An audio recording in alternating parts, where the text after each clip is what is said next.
आगे आम चिंगुड़ी उपरे टिके कॉर्नफ्लोर डाल देले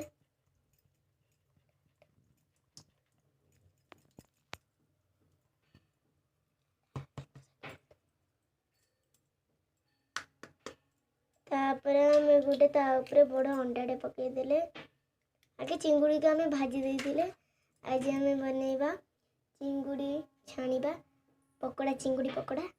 तापर आम गोलाई दबा एबे आमे घरोई मसला पकाइबा मीट मसला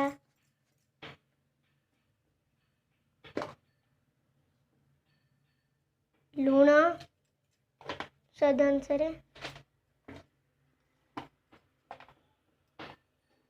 जीरा गुंड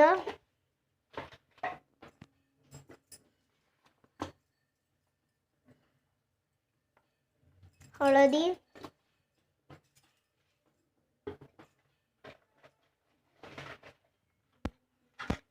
एटा हूँ गोटे बिरयानी मसला न पकेले भी चलो गोलाई दबा भल भाव भलसे गोलाई देले यहाँ हूँ चिंगुड़ी को आम भाजिकी रखी तेल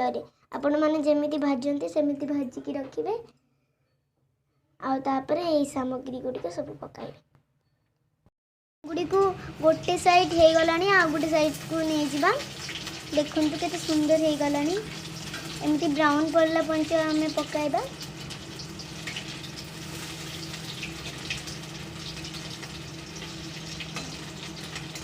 आम उल्टे देले चिंगुड़ी हो गला एबे आम उठे गोटे प्लेट रखीदबा देखु तेल सब बहवा पर्यंत आम रखा एमती तेल सब आम गोटे प्लेट को काढ़ी नेले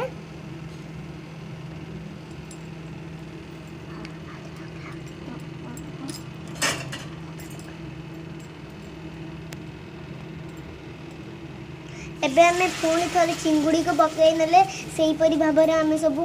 एमती करदेबा छाणीदबा पकोड़ा को